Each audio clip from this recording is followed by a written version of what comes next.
What happens when a fairy tale marriage turns into a public nightmare? For Elara Thorne, the grand ballroom of the St. Regis, shimmering with crystal and old money, was supposed to be a celebration of her husband's success. She stood by his side, a perfect picture of devotion, her couture gown flowing over the gentle curve of her 8-month pregnancy.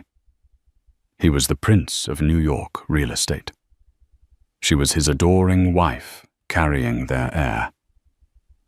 But in one glittering champagne-fueled moment, her prince would reveal himself to be a monster, and the facade of their perfect life would not just crack, it would eclode before the city's elite. The air in their Park Avenue penthouse was thick with the scent of expensive perfume and unspoken resentment. Elara Thorne adjusted the midnight blue silk of her custom Serafina gown, her fingers tracing the delicate embroidery that struggled to distract from the taut, heavy sphere of her belly. At 8.5 months pregnant, she felt less like a goddess of fertility and more like a ship navigating treacherous waters. Every movement was a negotiation, every breath a conscious effort. "Are you almost ready?" Julian's voice, smooth as polished granite, cut through the silence from the master suite's doorway. He stood there already, a vision of tailored perfection in his Tom Ford tuxedo. Julian Thorne didn't just wear clothes. He inhabited them, his confidence a magnetic field that bent the world to his will. "Almost," Elara murmured, turning to face him. She had chosen the dress weeks ago, hoping it would make her feel elegant, ethereal. Now, under his critical gaze, she felt large, cumbersome. His eyes swept over her, a swift, almost imperceptible inventory that managed to miss her hopeful expression entirely. "That color. It makes you look rather pale, don't you think?" The comment landed like a small, sharp stone in her chest. It wasn't overtly cruel, but it was Julian's specialty. The subtle erosion of her confidence chipping away at her piece by piece until she felt like a ruin. "I thought it brought out my eyes," she offered weakly, her hand instinctively going to her stomach, where their son was currently practicing his kicks. He grunted, turning his attention to his platinum cufflinks. "The car is downstairs. Beatrice is already texting, wondering where we are. You know how she gets about punctuality at these things." Beatrice Thorne, Julian's mother, was a woman who believed tardiness was a moral failing on par with grand larceny. The event, the Thorne Foundation's annual Starlight Gala, was the crown jewel of her social calendar and Julian's biggest philanthropic display of the year. It was an evening dedicated to raising money for underprivileged children, a cause that felt deeply ironic, given how little attention Julian paid to his own impending fatherhood. "I just need to put on my shoes," Elara said, moving towards the velvet ottoman. The simple act of bending down was a monumental task. She gritted her teeth, her back screaming in protest, as she fumbled with the delicate straps of her Jimmy Choos. Julian watched her struggle for a moment, his expression unreadable before sighing with theatrical impatience. "For God's sake, Elara, we'll be late." He didn't move to help. He simply stood there, a handsome statue of irritation. Tears pricked at the back of her eyes, hot and unwelcome. She swallowed them down, a familiar cocktail of humiliation and frustration. This was their life now. The loving glances had been replaced by critical stares, the tender touches by impatient sighs. The man who had once written her poetry and flown her to Paris for a weekend now looked at her as if she were a line item on his balance sheet that was underperforming. She blamed the pregnancy at first, the hormones, the changes to her body, the shift in their social life. But the coldness had started before that, a creeping frost that began when his real estate empire Thorn Global Properties had secured the landmark Hudson Yards redevelopment deal. His success had inflated his ego to terrifying proportions, leaving little room for anything or anyone else. Finally securing the shoes, she stood up, her breath coming in short, shallow bursts. "Okay, I'm ready." He gave her another once-over, his lips a thin, displeased line. "Try to stand up straight tonight. The slouching doesn't help." He then turned and walked out, leaving the words hanging in the air like poison. As she followed his imposing figure through their cavernous apartment, her hand once again found her belly. The baby kicked a strong, reassuring thump against her palm. "It's just you and me, little one." She thought a wave of fierce, protective love washing over her. "It's always been just you and me." The ride down in the private elevator was silent. The air in the chauffeured Maybach was colder still. Julian was on his phone, his thumb flying across the screen, a small, secretive smile playing on his lips as he texted. Elara looked out the window, watching the glittering lights of Manhattan blur past. Each light represented a life, a story, a world of its own. Her own world, once so bright and full of promise, felt like it was shrinking, dimming, collapsing in on itself, until the only thing left was the hollow echo of what used to be. She was Mrs. Julian Thorne, a name that unlocked any door in the city. But tonight it felt less like a title and more like the name of a very beautiful, very expensive The grand ballroom of the St. Regis was a symphony of excess. 3-tiered crystal chandeliers, each the size of a small car, dripped light onto a sea of 1,000 guests. The air hummed with the murmur of powerful conversations, the clinking of champagne flutes, and the soft strains of a live jazz quartet. This was Julian's kingdom, and as they entered, he transformed. The cold, dismissive husband from the penthouse melted away, replaced by Julian Thorne, the charismatic titan, the beloved philanthropist. He clasped shoulders, kissed cheeks, and laughed a deep, resonant laugh that made women blush and men feel impotent. Elara was the accessory on his arm, the silent, smiling testament to his perfect life. Julian darling.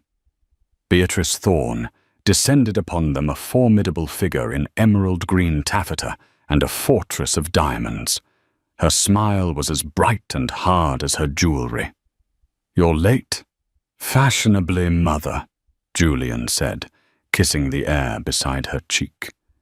Beatrice's eyes, the same piercing blue as her son's, raked over Elara. "Elara, dear, that dress is a bold choice. The navy is so draining when one is already feeling tired." "I feel wonderful, Beatrice, thank you," Elara replied, forcing a smile that felt like cracking plaster. Beatrice's attention had already shifted back to her son. "All the important donors are by the silent auction. Councilman Miller is here, and I think I saw Robert Harrison from the board of MoMA. You must go and charm them." She shooed him away as if dismissing a servant. Julian gave Elara's arm a perfunctory squeeze. "Mingle," he commanded under his breath. "And for heaven's sake, try to look happy. People are watching." He was gone in an instant, absorbed into a throng of influential figures, leaving Elara standing alone at the edge of the glittering crowd.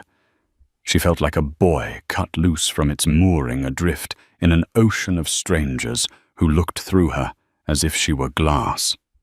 She found a quiet spot near a marble column, accepting a glass of sparkling water from a passing waiter. From her vantage point, she could watch the room. She could watch Julian. He was magnificent, she had to admit. He moved with an innate predatory grace, his charisma a tangible force. And then she saw her. Serena Vance. Serena was the lead counsel for a rival development firm, a woman known for being as brilliant as she was ruthless. She was everything Alara was not sharp-edged, impossibly chic, in a silver form-fitting gown, her blonde hair cut in a severe, stylish bob. She and Julian were professional adversaries, yet they were laughing together, their heads bent close. There was an intimacy in their posture, a shared energy that made Alara's stomach clench. It wasn't the first time she had seen them like this. At other events, she'd noticed their prolonged conversations, the way his eyes would follow Serena across a room. She'd told herself it was just business, professional respect. But the secretive smile on Julian's face as he texted in the car flashed in her mind. It was the same smile he was giving Serena Vance right now. If looks could kill, that woman would be a pile of ash, a familiar voice said beside her. Alara started turning to see her best friend, Chloe. Chloe was an art gallery owner with a no-nonsense attitude and an allergy to phoniness, which made her presence at an event like this a true act of solidarity. "I don't know what you're talking about." Alara lied, her gaze still fixed on Julian and Serena. "Don't you?" Chloe followed her line of sight. "Ah, the Ice Queen and the Idiot King, a match made in corporate hell." Chloe took a sip of her champagne. "Listen, Alara, we need to talk." "Not here, Chloe." "Yes, here."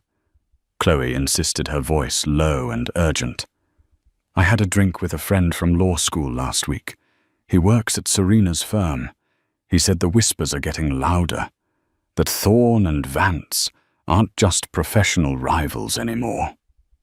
Alara's heart began to beat, a frantic, painful rhythm against her ribs. Whispers. What whispers?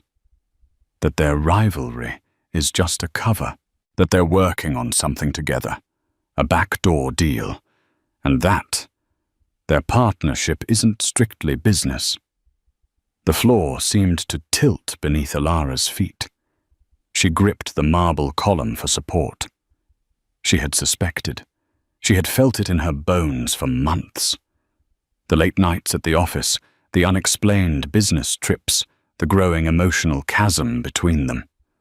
But hearing it spoken aloud, given voice by someone else, made it terrifyingly real. "He wouldn't," she whispered, trying to convince herself. "Not now. Not with the baby coming." Chloe's expression softened with pity. "Oh, honey, men like Julian don't see a baby as a reason to be faithful. They see it as a cage they need to escape from. And Serena Vance is the shiniest escape hatch in Manhattan." Just then a sharp, unfamiliar pain shot through Alara's lower back. She gasped, her hand flying to the spot. "Are you okay?" Chloe asked, her face etched with concern. "You're as white as a sheet." "I'm fine," Alara breathed, forcing the pain down.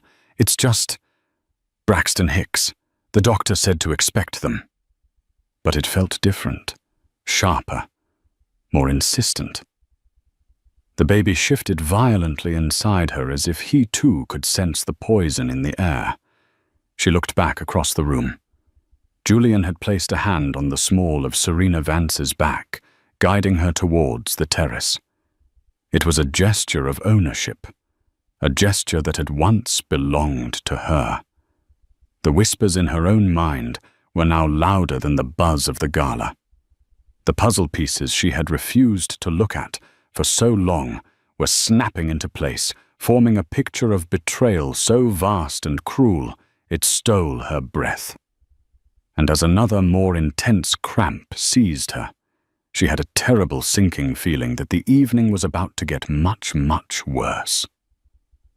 The next hour was a blur of polite smiles and empty conversations. Alara moved through the ballroom on autopilot, the twin pains in her back and her heart radiating through her body. She spoke to acquaintances who asked about the nursery, fended off unsolicited advice from older women, and dodged Beatrice's disapproving glares.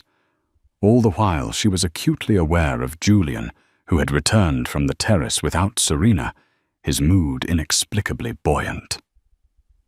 The main event of the evening was Julian's speech. He was to accept an award for Philanthropist of the Year, a title his PR team had worked tirelessly to secure. As he ascended the stage, the room fell into a reverent silence. A spotlight found him, turning him into a golden, godlike figure. He began by thanking the foundation, the board, and the generous donors. He spoke of legacy, of building a better future, of the responsibility of the fortunate to help the less fortunate. His voice was a rich, captivating baritone, weaving a spell of sincerity over the audience. Elara had heard versions of this speech 100 times, and it always managed to sound convincing. Tonight it sounded like a cacophony of lies. "But a man is nothing without his foundation," Julian said, his eyes scanning the crowd. "He is nothing without the bedrock that supports him, that allows him to build his legacy towards the sky." Elara felt a flicker of hope. Was he talking about her? About their family? Maybe she had been wrong. Maybe Chloe was mistaken. His eyes finally landed on her, and for a moment they held her gaze. But there was no warmth in them, only a cold, calculating glint. A slow, cruel smile spread across his handsome face. "And as many of you know," he continued, his voice dripping with false sentiment, "my own foundation is expanding." A wave of warm, appreciative laughter rippled through the room. People turned to smile at Elara. She felt her cheeks flush, a mixture of embarrassment and a desperate, foolish hope. "My lovely wife Elara is here tonight," he said, gesturing towards her. The spotlight swung from him and settled on her, blinding her. She was pinned a butterfly on a board. "She has been my greatest project, taking her from a simple small-town girl and giving her the world." The tone had shifted. The warmth in the room cooled. The laughter died, replaced by an uncomfortable, uncertain silence. Elara's smile froze on her face. This wasn't a tribute. It was a prelude to an execution. "And now," Julian said, his voice taking on a tone of mock lament, "she is embarking on her own great project, motherhood. She has truly embraced the domestic arts. She has let herself go in the most beautiful way, of course. Swelling with purpose, you might say." A few sycophantic guests chuckled nervously, but most of the room was dead silent, watching the public vivisection with a kind of horrified fascination. He was painting her as a simple brood mare, a bumpkin he had elevated, and who was now fulfilling her rustic biological destiny. He was diminishing her, erasing her identity as an accomplished architect, as his partner in front of everyone they knew. He wasn't done. He leaned closer to the microphone, a conspiratorial glint in his eye. "Some people build empires of steel and glass," he said, pausing for effect. "Others are content to build nurseries. And I, for one, think that is a beautiful, if somewhat limited, ambition. Let's hear it for Elara, everyone. For her, commitment." The applause was sparse, hesitant, and died out almost as soon as it began. The spotlight released her, swinging back to Julian as he basked in the aftermath of his cruelty. But Elara barely noticed. She was no longer in the ballroom. She was in a vacuum. The air sucked from her lungs, the world a distant roaring sound in her ears. Every insecurity he had ever cultivated in her, every casual insult, every dismissive gesture had just been weaponized and fired at her in a public forum. He hadn't just insulted her, he had tried to annihilate her. He had redefined her to this entire room as a simple-minded, unambitious vessel for his heir, a project he had completed and was now setting aside. The hot tears she had been fighting all night finally broke free, tracing silent, searing falls down her cheeks. Her whole body trembled, a seismic shudder of grief and rage. And deep within her another more powerful tremor answered. A violent, clenching agony ripped through her abdomen, stealing her breath and making her see stars. This was not Braxton Hicks. This was the raw, primal cry of a body pushed beyond its limits. Her fairy tale had ended. The monster was real. And her baby, her innocent son, had decided he had had enough of living in this gilded cage. He was coming. Now. The world swam back into focus with agonizing slowness. Julian was off the stage accepting congratulations from people who studiously avoided making eye contact with Alara. The jazz quartet started playing again, a frantic attempt to paper over the gaping hole of awkwardness Julian had torn in the evening's fabric. Alara didn't care. The only thing she could focus on was the fire in her belly.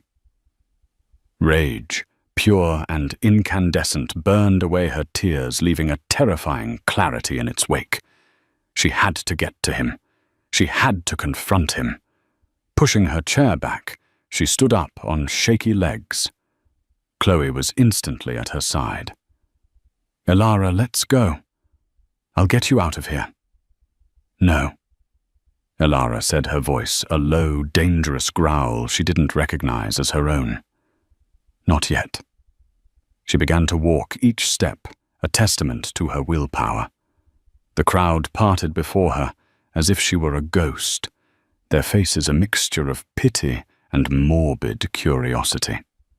She kept her eyes locked on Julian, who was laughing with a group of investors, holding his Philanthropist of the Year award like a scepter. He saw her approaching, and his smile faltered for a fraction of a second. He excused himself, turning to meet her in a small alcove, hidden behind a towering floral arrangement. The music and chatter of the gala provided a thin veil of privacy. "What do you think you're doing?" he hissed, his voice stripped of all its public charm. "You're making a scene." "I'm making a scene," she whispered, her voice trembling with suppressed fury. "You just stood on a stage and described your pregnant wife as a quaint little project you're tired of. You humiliated me in front of everyone we know." He had the audacity to look bored. "Oh, for God's sake, Alara, it was a joke. A little roast. You're being overly sensitive. It must be the hormones." "The hormones?" Her laugh was a brittle, broken sound. "You stood there talking about building a legacy while you're systematically destroying the only family you have. Is that part of the joke too?" "This," he said, gesturing vaguely between them, "is not my legacy. My legacy is the Thorn global skyline. It's the deals, the power, the name. This is just a chapter, a domestic requirement." The cruelty of his words was so profound, so absolute, that it felt like a physical blow. A domestic requirement. Their marriage, their child, their entire life together reduced to a box he had to check. And Serena Vance, the name slipped from her lips before she could stop it. Is she a domestic requirement too, or is she in the next chapter? Julian's face went rigid. The mask of indifference fell away, replaced by pure, cold rage. "You will not speak her name," he seethed, taking a step closer. "You have no idea what you're talking about. You're hysterical." "I'm not hysterical," she said, her voice rising. "I am finally awake." And then it happened. Another contraction, fiercer and more powerful than any before, seized her body. It was a wave of pure agony that buckled her knees. She cried out a raw, involuntary sound of shock and pain. She grabbed his tuxedo jacket for support, her knuckles white. "What now?" he snapped, trying to pry her fingers off his lapel. More dramatics. But then he followed her horrified gaze downwards. A dark, spreading stain was blossoming on the front of her midnight blue Serafina gown. A sudden warm gush ran down her legs, soaking her shoes and pooling on the polished marble floor. Her water had broken. The moment was so cinematic, so utterly dramatic, that for a second neither of them moved. It was the ultimate irrefutable biological truth. A visceral, messy reality crashing into Julian's perfectly curated evening. The baby was coming. The domestic requirement was demanding to be met. Elara stared at the puddle at her feet, then up at her husband's face. The anger was gone, replaced by something far worse. Panic and sheer, undisguised disgust. He looked at her at the evidence of her labor as if she were something unclean that had just ruined his party. The spell of his power over her was shattered. The last vestiges of love, of hope, of shared history evaporated in that single contemptuous glance. There was no us anymore. There was only her and the baby she would protect with her life, and him a stranger whose cruelty knew no bounds. The breaking point had been reached, and the waters that now pooled on the floor were washing away her old life forever. Chaos erupted in their small, semi-private corner of the gala. A woman who had been standing nearby gasped, her hand flying to her mouth. "Oh my God! Her water broke!" The words cut through the music and chatter like a siren. Heads turned. The murmuring grew louder, more frantic. Julian's perfectly controlled world was imploding in the most public and primal way imaginable.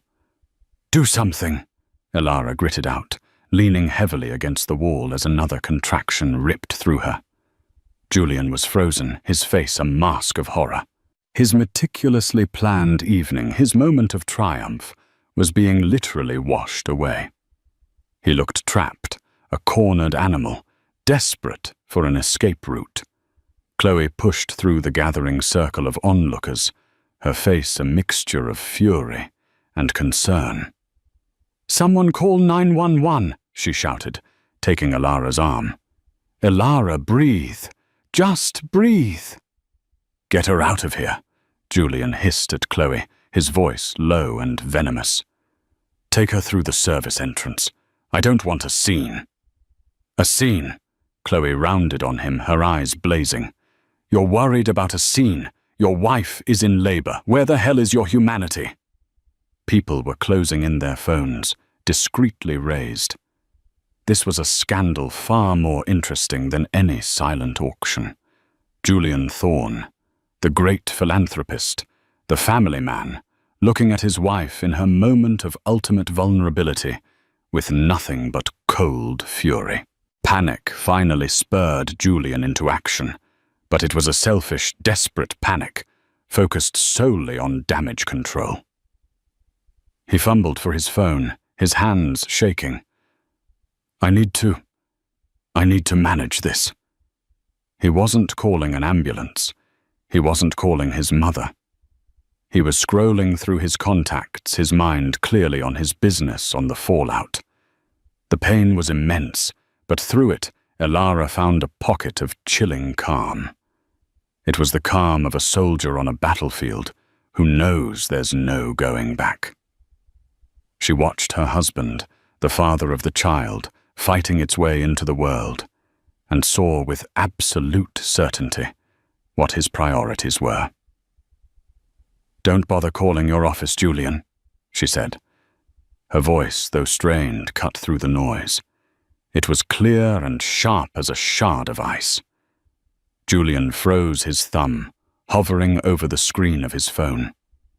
The immediate crowd fell silent, sensing a new act was about to begin in this terrible play. He looked at her, his eyes wide with a warning. "Don't you dare." She dared. Fueled by the agony of childbirth and the inferno of his betrayal, she looked him dead in the eye. "There's no point in trying to salvage your precious Hudson Yards deal tonight," she said, her voice gaining strength with every word. A collective gasp went through the onlookers. The Hudson Yards deal was the biggest, most contested real estate venture in the city, and Thorne Global Properties was in a bitter final stage battle for it. Elara took a deep, shuddering breath as the contraction began to subside. She then turned her head slightly, her gaze sweeping over the horrified, fascinated faces in the crowd until it landed on one in particular: Serena Vance. Serena had been drawn in by the commotion and was standing near the edge of the circle, her face a perfect porcelain mask of neutrality. But Elara could see the flicker of panic in her cold grey eyes. "After all," Elara continued, her voice ringing out in the sudden silence, "why don't you just ask your partner for help?" She held Serena's gaze. "Serena Vance seems to be the one you're building this new future for anyway. I'm sure she can handle the crisis." The name landed like a bomb. The silence that followed was absolute, a deafening void where 100 different realizations dawned at once. The whispers Chloe had heard, the late-night meetings, the hand on the back. It wasn't just an affair. It was a professional conspiracy. Julian Thorne and his biggest rival, Serena Vance, were in bed together, literally and figuratively. He wasn't competing with her for the Hudson Yards deal. He was colluding with her. The public rivalry was a sham, a brilliant, audacious lie to manipulate the market and sideline other competitors. Serena Vance's composure finally shattered. The color drained from her face, leaving her looking stark and skeletal under the ballroom lights. Julian looked between his wife and his mistress, his face a grotesque tableau of rage and utter devastation. He had been exposed, his personal and professional lives detonated simultaneously by the woman he had just tried to erase. Another contraction hit Elara harder this time. She cried out, sinking towards the floor. But Chloe, and surprisingly, an older gentleman she vaguely recognized as Robert Harrison from the MoMA board, caught her. "Get this man away from her," Mr. Harrison commanded, glaring at Julian with utter contempt. The unveiling was complete. In the opulent ballroom, surrounded by the city's elite, the truth had been laid bare, not by a whisper, but by the raw, undeniable power of a woman scorned and a baby determined to be born into a world free of its father's lies. The wail of the ambulance siren was a welcome scream, drowning out the frantic, venomous whispers that had consumed the ballroom. The paramedics were efficient and professional, their presence a grounding force in the swirling vortex of drama. They loaded Elara onto a gurney, her blue dress stained and her face pale but resolute. Julian tried to get into the ambulance with her. "I'm her husband," he stated, as if the title still held any meaning. One of the paramedics, a stern-faced woman named Maria, blocked his path. Chloe stood right behind her. "Sir, she's under extreme stress. The doctor inside said only one person can ride with her to minimize agitation. She's asked for her friend."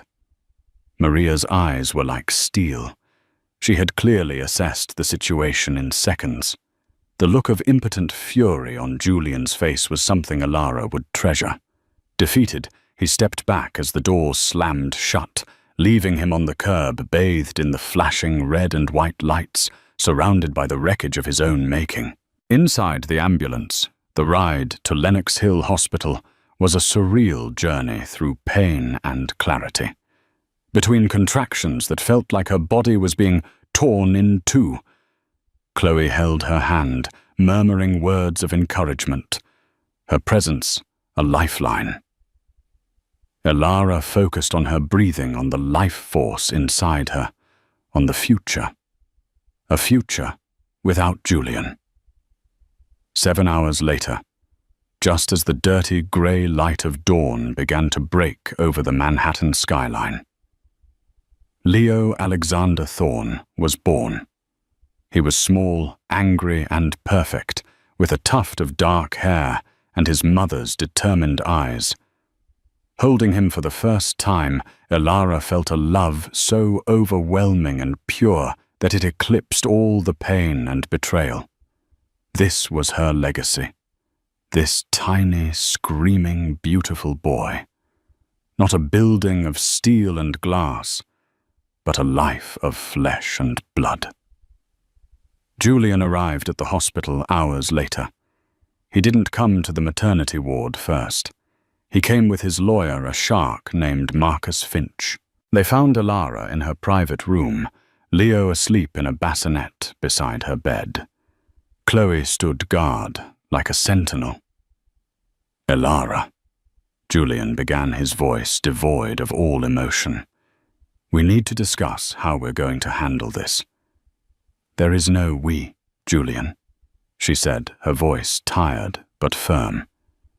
"And there is nothing to handle other than our divorce."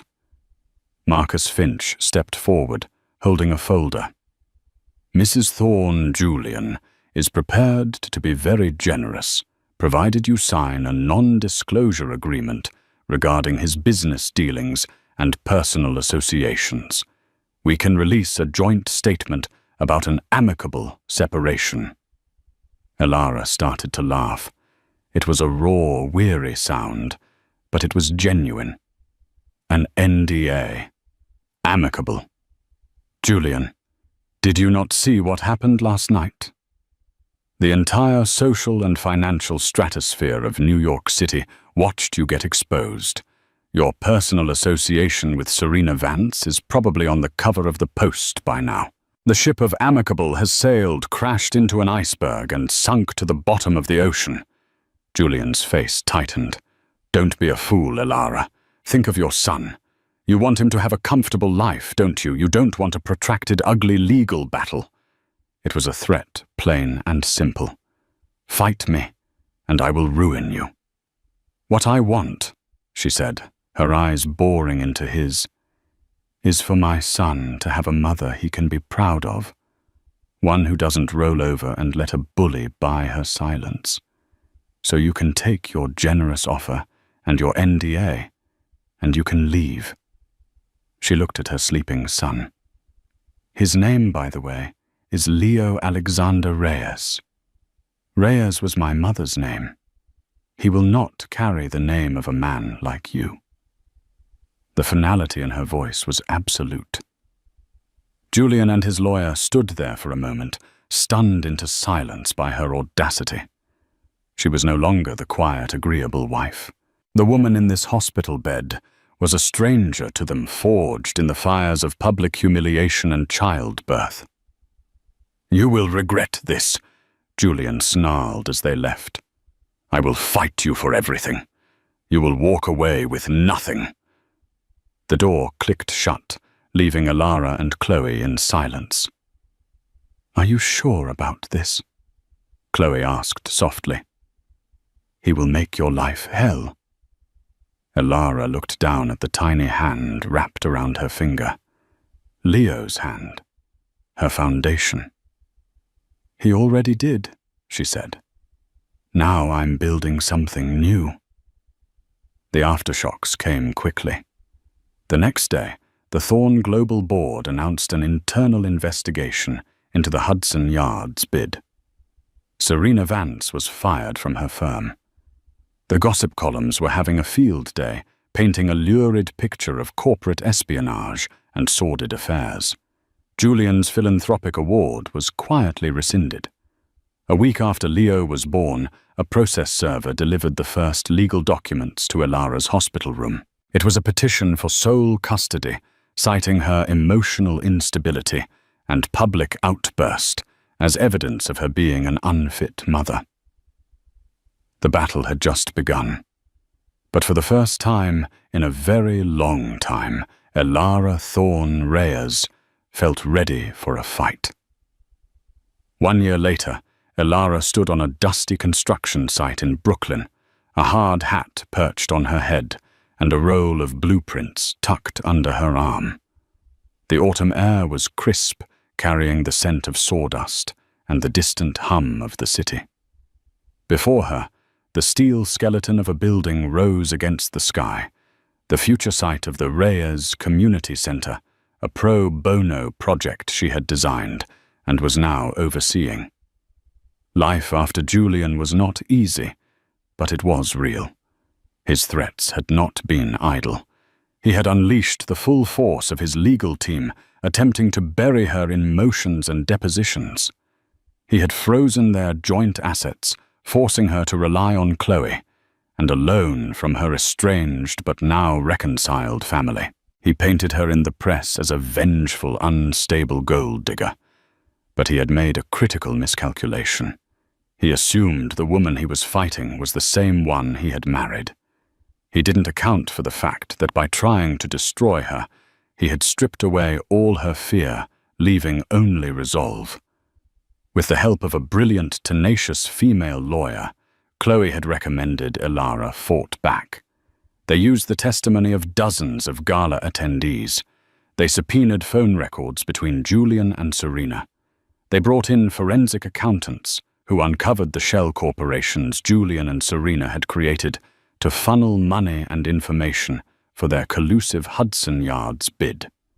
The custody battle was brutal, but Julian's own arrogance became his undoing. On the stand, his contempt for Elara, his dismissive attitude towards fatherhood, and his blatant narcissism were on full display for the judge. The court awarded Elara sole physical custody of Leo, with Julian granted only supervised visitation, which he rarely used. The divorce settlement, thanks to the evidence of his corporate malfeasance and infidelity, was far from the nothing he had promised her. It was substantial enough for her to start over not in opulence, but in comfort and independence. The Thorne-Vance empire had crumbled as spectacularly as it had been unveiled. Their backdoor deal for Hudson Yards collapsed under the weight of the scandal, and both of them became subjects of a federal investigation into market manipulation.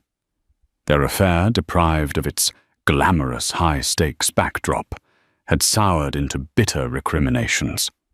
Last Elara heard, they were suing each other. Julian's mother, Beatrice, had retreated from the social scene, her legacy tainted by her son's public disgrace. Elara sold the Park Avenue penthouse, a place that held only ghosts for her now. She bought a charming brownstone in a quiet Brooklyn neighborhood, trading sterile panoramic views for a small backyard with a swing set. Her life was smaller, but infinitely more full. It was filled with the sound of Leo's laughter, the smell of his baby shampoo, and the quiet satisfaction of her own work. She had reopened her own small architectural firm, Reyes Design, focusing on sustainable community-oriented projects, the kind of work that nourished her soul, not just her bank account. As she stood on the construction site, her phone buzzed. It was a picture message from Leo's nanny. He was at the park, sitting in a pile of autumn leaves, a huge, gummy smile on his face. Her heart swelled. That was her empire. That was her skyline. A man walked up beside her, holding 2 cups of coffee. It was Liam, an old friend from her university days, who had been at the gala that night. He was one of the few who had reached out in the aftermath, offering not pity but genuine friendship. He was a landscape architect, and they were collaborating on the community center's garden. "Thought you could use this," he said, handing her a cup. His smile was warm and uncomplicated. "It's looking good, Elara. Really good." "Thanks, Liam," she said, taking a sip. "It's a start." They stood in comfortable silence for a moment, watching the welders send sparks into the air as they fortified the building's foundation. Elara thought back to that night at the gala, a lifetime ago. Julian had called her his foundation, the bedrock that supported him. He had been wrong. She had never been his foundation. She had been trapped in his basement. Now she was finally building something on her own ground, something strong, something true, something that was meant to last. And it was beautiful. 3 years passed in the fast-paced world of New York City. 3 years could be a lifetime. Kuntuku. For Elara it was. Her firm Reyes design had flourished. She'd earned a reputation for creating spaces that were not just beautiful, but soulful and humane. The Reyes Community Center in Brooklyn was a celebrated success, a vibrant hub of life that had become a model for urban renewal projects. She had won awards, been featured in architectural magazines, and most importantly had built a life of peaceful, joyful stability. Leo was now 4 years old, a whirlwind of energy and laughter, with his mother's bright, curious eyes and a stubborn chin that was all his own. He was the sun around which Elara's universe gracefully orbited. Her relationship with Liam had blossomed into a deep and loving partnership built on a foundation of mutual respect and easy camaraderie. He was a gentle, steady presence in both her life and Leo's, a man who knew how to build a garden and nurture a family with the same patient hands. The spectre of Julian Thorne had faded. After the public implosion of his Hudson Yards scheme and the ensuing federal investigation, he had paid a massive fine and retreated from the public eye. The Thorne global empire was a shadow of its former self, and Julian, once the king of the city, had become a ghost. Elara had almost allowed herself to believe he was gone for good. But ghosts have a way of reappearing when you least expect them. It was a crisp Saturday in October. Elara, Liam, and Leo were at the playground in Central Park, the one near the carousel. Leo was shrieking with delight as Liam pushed him on the swings higher and higher. Elara sat on a nearby bench, sipping a warm coffee, a contented smile on her face. This simple, perfect moment was everything she had ever fought for. A beautiful family. The voice was unmistakable, smooth, confident, and laced with a familiar poison. Elara's blood ran cold. She turned slowly, her heart hammering against her ribs. Julian Thorne stood there.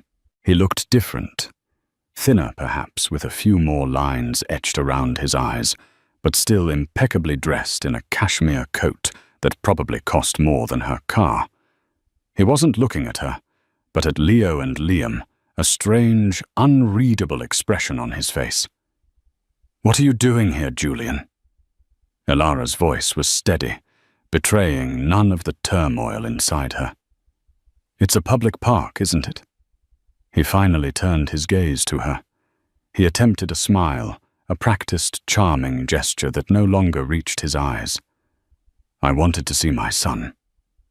On the swings, Liam had noticed him. He slowed Leo's arc, his body tensing, his expression becoming guarded. "Your supervised visitation is on the first Sunday of the month at the designated center. You know that. You haven't shown up in 6 months." Elara stated, her tone flat and factual. "Those places are so sterile, impersonal," he said with a dismissive wave of his hand. "I've been doing a lot of work on myself, Elara. Therapy, soul-searching. I realize now how much I lost, how much I pushed away. I just want a chance to be a part of his life. A real part." The words were all correct. They were the words of a changed man. But Elara had spent years studying the nuances of Julian's manipulations. She could see the performance. He was an actor playing a role, and he was watching her intently, gauging her reaction. Liam brought a now quiet Leo over to the bench. Leo, who had only ever seen his biological father in pictures and during a few awkward early visitations, hid behind Liam's legs, peering out with suspicion. "Leo, this is Julian," Elara said softly, her protective instincts screaming. "You must be Liam," Julian said, extending a hand. His smile was wide, but his eyes were chips of ice. "Thank you for stepping in." The words were meant to sound gracious, but they were a clear assertion of territory, a reminder that Liam was merely a replacement. Liam shook his hand briefly, his grip firm. "I'm not stepping in. I'm part of this family." An awkward silence descended. Julian crouched down to Leo's level. "Hello, Leo. I'm your father." Leo just stared, his thumb finding its way into his mouth. "I have something for you," Julian said, pulling a small, elegantly wrapped box from his coat pocket. It was a miniature functioning replica of a vintage Aston Martin, a toy so extravagant and out of place for a playground that it was almost comical. Leo looked at the toy, then at his mother. Elara gave a slight, almost imperceptible shake of her head. This was a transaction, not a gift. "He doesn't need toys, Julian. He needs a father who shows up," she said, her voice quiet but unyielding. Julian's mask of contrition slipped for a second. A flicker of his old, cold anger flashed in his eyes before he masked it again. He stood up, sighing dramatically. "I know I have a lot to make up for. That's why I'm here. I'd like to start spending more time with him. Real time. Here at the park. Maybe take him to a museum. We can discuss it through our lawyers," Elara said, standing up. "Come on, Leo. It's time to go." "Elara, please," he said, his voice dropping to a conspiratorial whisper. "Don't do this. Don't punish me through him. I'm trying to make amends. For all of us." His sudden plea for sympathy was so audacious, so manipulative, that it almost took her breath away. But as he spoke, she noticed something. A man, sitting on a bench across the green, seemingly reading a newspaper. But the paper was angled just so, and the long lens of the camera tucked beside him was aimed directly at them. The truth hit her like a physical blow. This wasn't about Leo. This wasn't about amends or soul-searching. This was a photo-op. Julian was staging his redemption. The fallen mogul's heartbreaking reunion with his estranged son.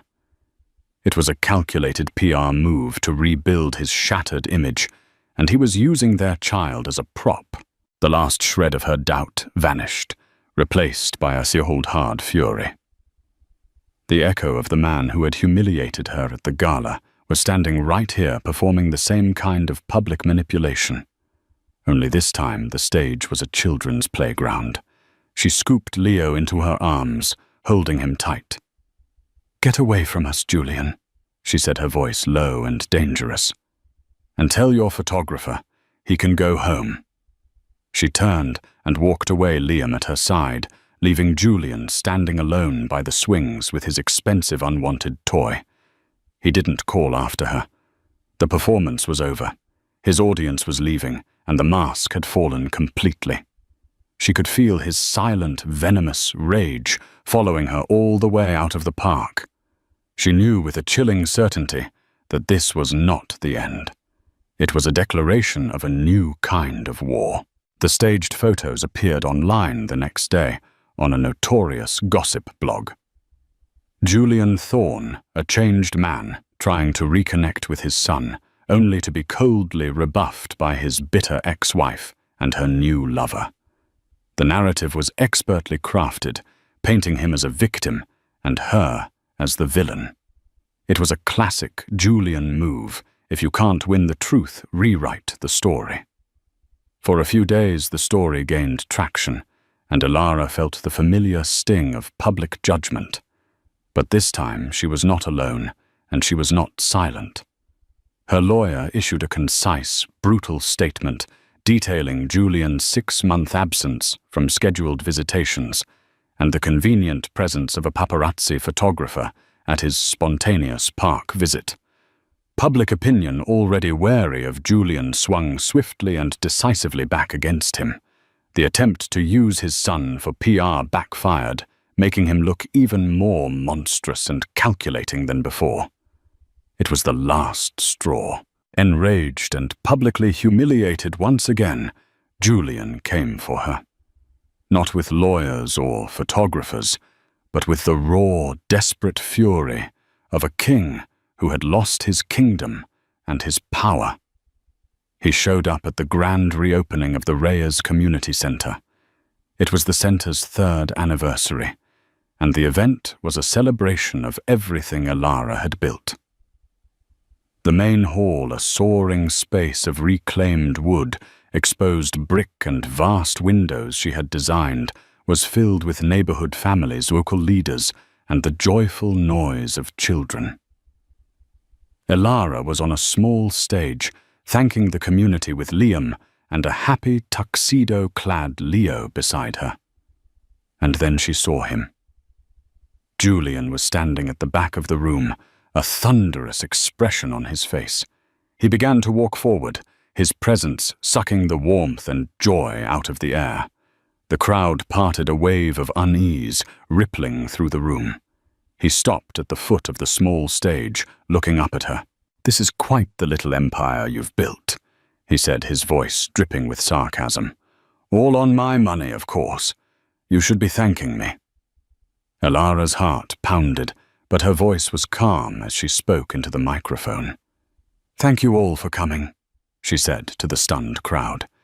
"It seems we have one final unscheduled donor to acknowledge." She handed Leo to Liam, who gently led him to the side, shielding him.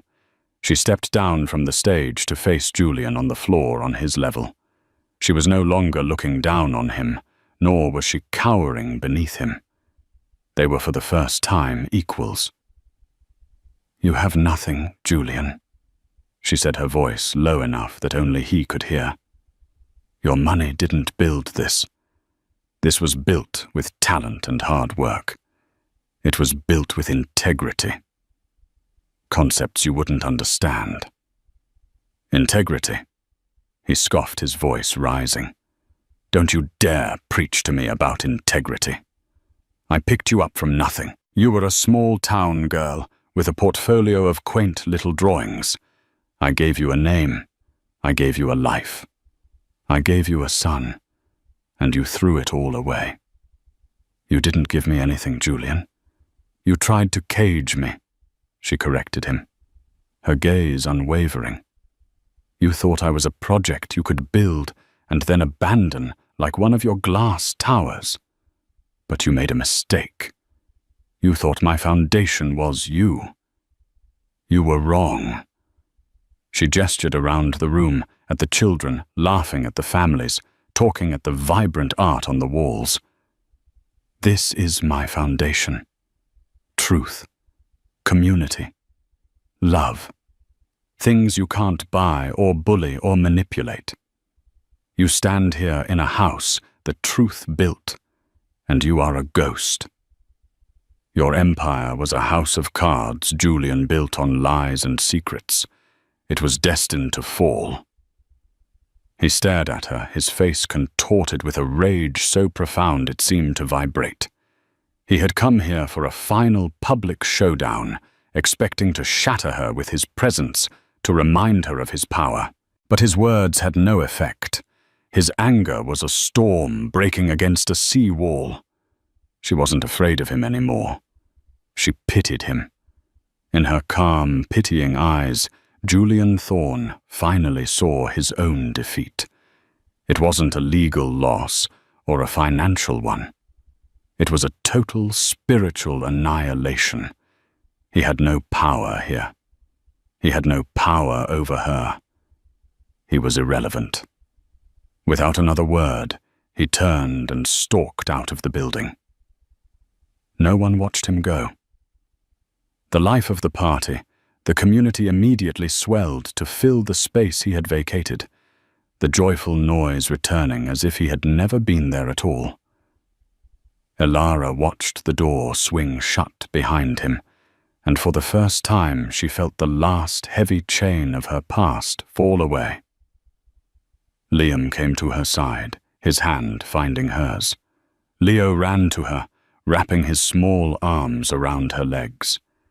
She looked around the beautiful bustling room she had designed, at the smiling face of the man she loved, and at the bright, hopeful eyes of her son.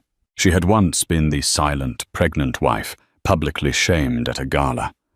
Now she was the celebrated architect of her own life, standing strong in the house she had built, not from the ashes of her old life, but on a brand new, unshakable foundation of her own making.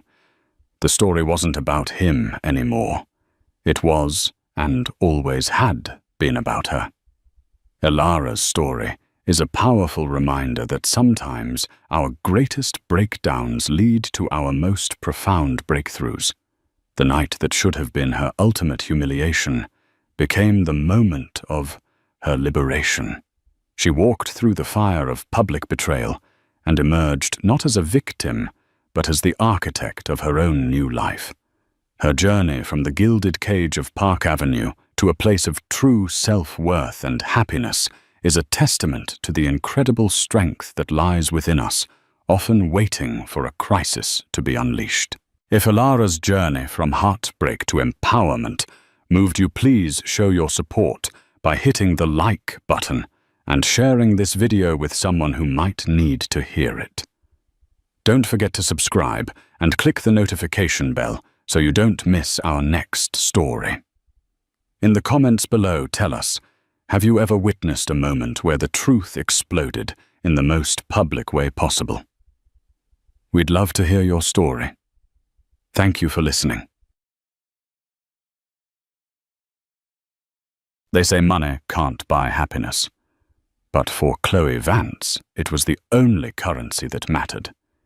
She had her sights set on the ultimate prize, a New York City CEO, a penthouse, and a life dripping in diamonds. She played her part perfectly, the irresistible siren luring Julian Croft away from his pregnant wife.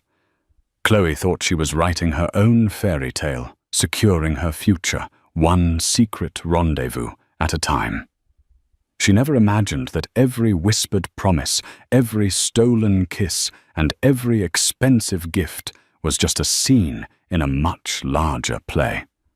A play written, directed, and starring the one woman she dismissed as a casualty, the wife. And the final act was about to bring her world crashing down in the most public, most humiliating way imaginable. The view from the 80th floor penthouse was an ocean of glittering lights. Manhattan stretched below a concrete and glass kingdom, and from this vantage point, Catherine Sterling Croft was its queen. Her hand rested gently on the subtle swell of her stomach, a protective gesture that had become second nature over the past 5 months. The baby there first was a secret joy. She and her husband, Julian Croft, had nurtured a final perfect piece to complete the portrait of their enviable lives. Julian was the charismatic founder and CEO of Croft Innovations, a tech behemoth that had disrupted the logistics industry. He was the new money wunderkind, celebrated on magazine covers for his sharp mind and even sharper suits. Catherine, by contrast, was old money Grace. The Sterlings were a name synonymous with New York philanthropy and quiet, unshakable influence. Their union had been the talk of the society pages, a merger of dynamic innovation and established prestige. From the outside, it was perfect. The sprawling apartment with its curated art, the weekend trips to their estate in the Hamptons, the effortless access to a world of impossible reservations and exclusive events. Julian was attentive often, bringing home ridiculously expensive floral arrangements for no reason, or whispering how her pregnancy had only made her more beautiful. But lately the perfection had begun to feel brittle, like a flawless porcelain vase with a hairline crack invisible to the casual observer, but threatening to shatter with the slightest tremor. It started with the phone. Julian had always been attached to it, a necessary evil of his trade. But now it was an extension of his hand, angled away from her with a new subtle secrecy. Late-night strategy sessions became more frequent. Business trips to London or Tokyo were extended by a day, then 2, with rushed, staticky apologies. "Another late one, darling?" Catherine asked one Tuesday evening, her voice carefully neutral.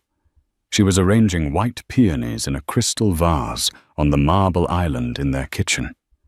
The scent filled the sterile air, a fragrant mask for the anxiety coiling in her gut. Julian loosened his tie, dropping his briefcase by the door with a heavy thud. "You wouldn't believe it. The board is breathing down my neck about the Q3 projections. We're on the verge of a massive breakthrough, but the pressure is immense." He walked over, kissing the top of her head. His cologne, a custom blend from a perfumer in Paris, smelled faintly of sandalwood and something else, a cloying sweetness that wasn't hers, a floral note, something cheap. She forced a smile. "Well, you need to take care of yourself. And us." She patted her stomach meaningfully. His eyes softened, the guilt flickering so quickly. She might have missed it if she weren't looking for it. "Of course, you two are my world. Everything I do is for you." But the words felt rehearsed, a script he was reciting to convince himself as much as her. A week later, the first real tremor struck. Catherine was organizing their monthly receipts for their business manager, a tedious task she nonetheless performed with meticulous care. Tucked between a charge for $1,000 dinner at Per Se and a payment to Julian's tailor was a receipt from Cartier. It was for a Trinity bracelet, the interwoven bands of rose yellow and white gold. A classic. It was dated 3 weeks prior. Her heart did a slow, painful lurch. It wasn't her birthday. It wasn't their anniversary. She had certainly never received it. She called her best friend, Olivia Brent, a sharp-witted art gallery owner who had been her confidant since their days at boarding school. "Tell me I'm being a crazy, hormonal, pregnant woman," Catherine said, her voice tight after explaining the receipt. "You're pregnant, yes. Hormonal, probably. But crazy." "Not a chance," Olivia stated flatly. "Catherine, you have the best intuition of anyone I know. If you feel like something is wrong, something is wrong. Men like Julian, they live in a world of temptation. They think their success makes them invincible." "But he loves me, Liv. I know he does." "I'm sure he does," Olivia conceded gently. "But powerful men can be monumentally stupid. They compartmentalize. They think they can have the perfect wife and the bit on the side and keep the two worlds from ever colliding. What are you going to do?" Catherine looked around the silent, opulent apartment. The city lights outside seemed to mock her. "I don't know yet. I need more than a receipt. I need proof. If I accuse him and I'm wrong, I'll destroy what we have based on a feeling." "And if you're right, he's already destroying it," Olivia countered. "Be careful, Cat. Don't show your hand until you have a royal flush." The conversation solidified a cold resolve in her heart. The hurt was a deep physical ache, but beneath it the sterling steel was beginning to harden. She had not been raised to be a victim. She was a strategist, just like her father, a man who had dominated Wall Street for 40 years. She hired a private investigator, a discreet, expensive firm, recommended by her family's lawyer. She hated herself for it. It felt like a betrayal in itself, a clandestine act that sullied their marriage. But the Cartier receipt was a splinter in her mind, and she had to get it out. 2 weeks later, a plain manila envelope arrived via courier. Catherine waited until Julian had left for a weekend retreat with the board in Aspen. Her hands trembled as she sat at her rosewood desk, the city skyline, a grey, unforgiving backdrop. Inside were photographs, grainy, long-lens shots but unmistakable. Julian. He was laughing, his arm draped possessively around a young woman with fierce ambition in her eyes and a mane of artificially blonde hair. They were stepping out of a boutique hotel in Soho. In another photo, they were dining at a dimly lit table, their heads close together. In the final damning shot, the woman was lifting her wrist to admire her new piece of jewelry. The Cartier Trinity bracelet. The air left Catherine's lungs in a silent scream. The vase didn't just have a crack. It had been shattered into a million pieces at her feet. The pain was blinding, a white-hot agony that consumed her. It wasn't just the betrayal of his body, but the casual cruelty of it. The lies whispered in their bed, the stolen moments, the gift, a symbol of trinity, of interconnectedness, given to another woman, while his wife carried their child. She wept. For hours, she let the grief wash over her, a storm of tears for the man she thought she knew and the life she believed they were building. She cried for her unborn child, who would be born into a fractured home. But as the sun began to set, casting long, mournful shadows across the room, the tears subsided. The storm passed, and in its wake there was a chilling, profound calm.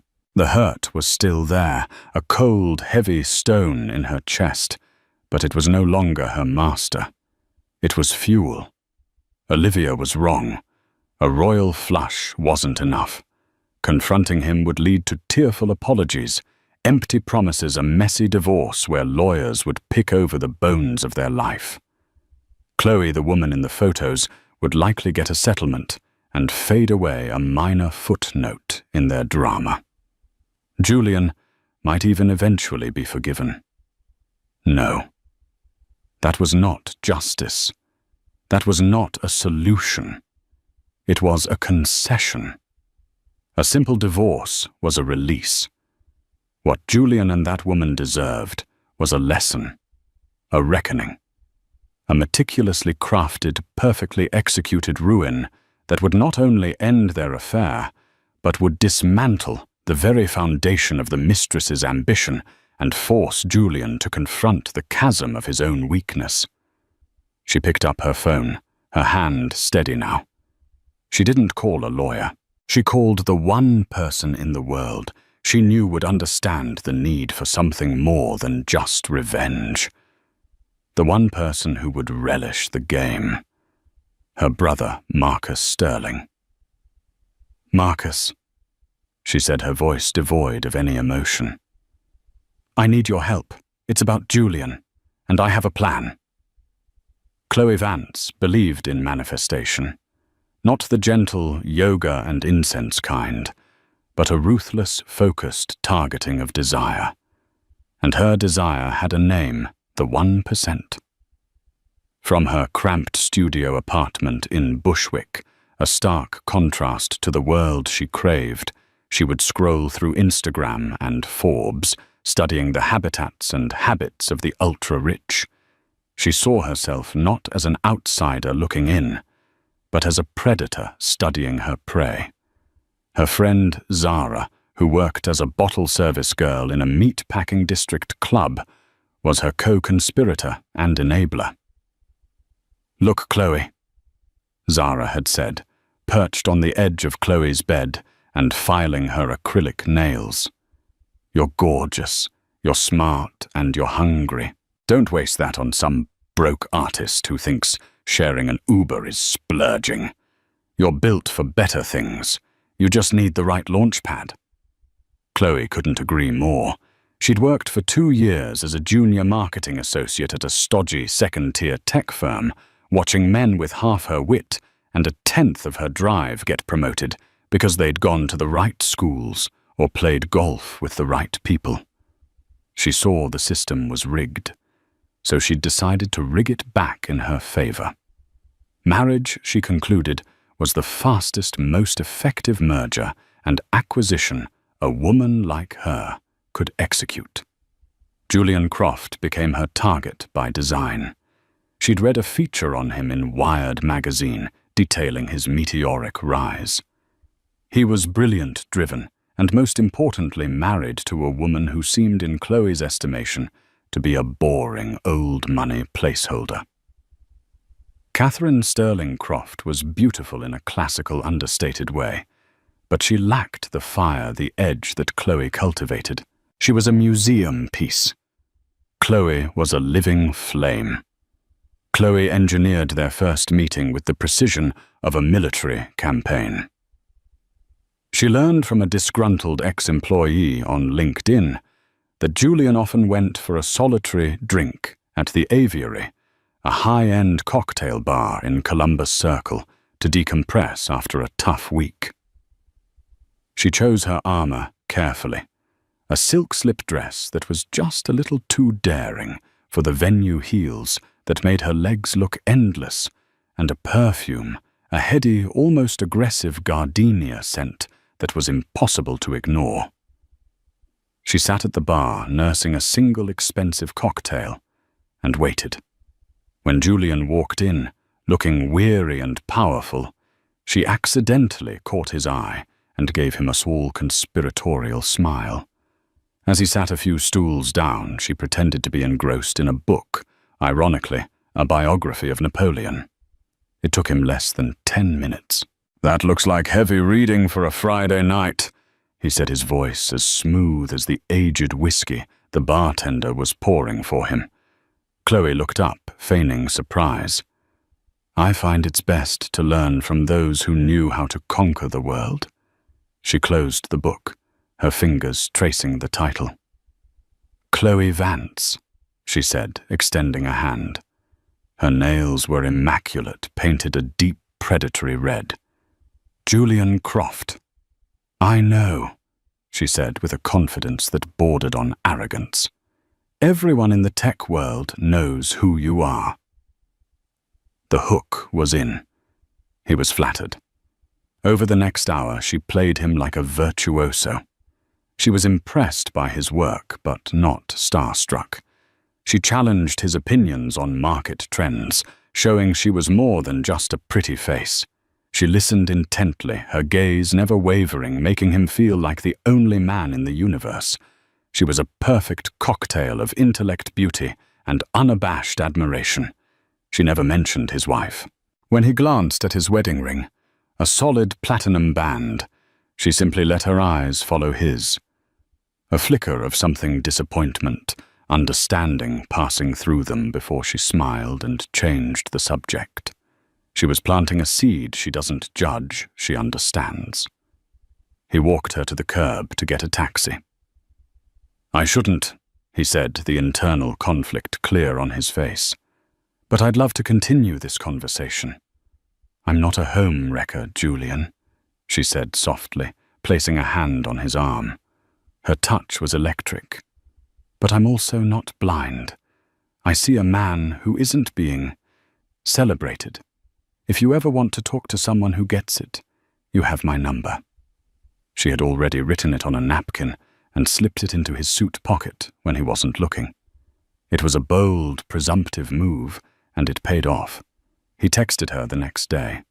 Their affair escalated quickly from discreet lunches in out-of-the-way bistros to afternoons in the sterile luxury of a suite at the Greenwich Hotel. Chloe was everything Catherine wasn't. Where Catherine was calm, Chloe was fiery. Where Catherine's world was one of quiet legacy, Chloe's was one of fierce, palpable ambition. She made Julian feel like a king, a conqueror, not just a husband. "She doesn't understand the pressure you're under," Chloe would murmur, tracing the lines of his jaw as they lay in the post-coital tangle of hotel sheets. Her money was inherited. Yours is earned. It's different. It's real. She was an expert at identifying his insecurities and soothing them. She praised his riskiest business decisions, validated his frustrations with his board of directors, and made him feel seen in a way he hadn't in years. She was the ultimate cheerleader for the cult of Julian Croft, and he in turn showered her with gifts. It started small, a bouquet of exotic orchids delivered to her apartment, a first-edition book she'd mentioned. Then it escalated. A shopping spree on Fifth Avenue, a weekend in Miami on a business trip, and then the Cartier bracelet. He presented it to her in their hotel room. The famous red box sat on the pillow. Chloe's heart hammered in her chest. This was it. This was the moment a man transitions a woman from a dalliance to an investment. "Julian, it's beautiful." She breathed her performance of awe-struck gratitude. Pitch perfect. She allowed a single tear to trace a path down her cheek. "But you shouldn't have." "I wanted it to," he said, his voice thick with a mixture of desire and guilt. "You deserve beautiful things." As he fastened the cool gold around her wrist, she looked at her reflection in the mirror. The bracelet was a shackle of a different kind, one of victory. She had him. The CEO was hers. She thought of his pregnant wife somewhere in their palatial penthouse, probably arranging flowers or planning a nursery, blissfully unaware. Chloe felt a flash of pity, quickly replaced by a surge of triumph. The woman hadn't fought for her man. She had grown complacent, secure in her position, and had left the door wide open for someone like Chloe to walk right in. "What are you thinking about?" Julian asked, kissing her shoulder. Chloe met his eyes in the mirror, her expression a carefully constructed mask of adoration. "I'm thinking," she said, her voice a seductive whisper, "that I'm the luckiest woman in the world." She was playing the long game. The bracelet was a down payment. The end goal was the full buyout. His name, his fortune, his life. The pregnant wife was a temporary obstacle, one that Chloe was confident would soon be removed. She had studied her target, laid her trap, and secured her prize.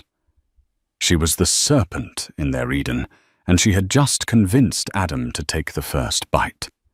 She was so focused on the apple, she never once thought to look up and see God watching. The days following the arrival of the investigator's report were a masterclass in composure for Catherine. On the surface, nothing changed. She continued her work with the Sterling Family Foundation, attended her prenatal yoga classes, and discussed nursery color palettes with an interior designer. She greeted Julian with a serene smile when he returned from his board retreat, a weekend he'd spent with Chloe in a luxury ski lodge, according to the PI's follow-up email.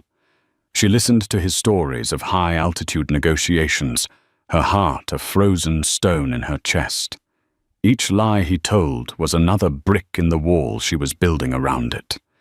Her grief, once a raging inferno, had been banked and forged into something cold, sharp, and patient. This was no longer about a broken heart.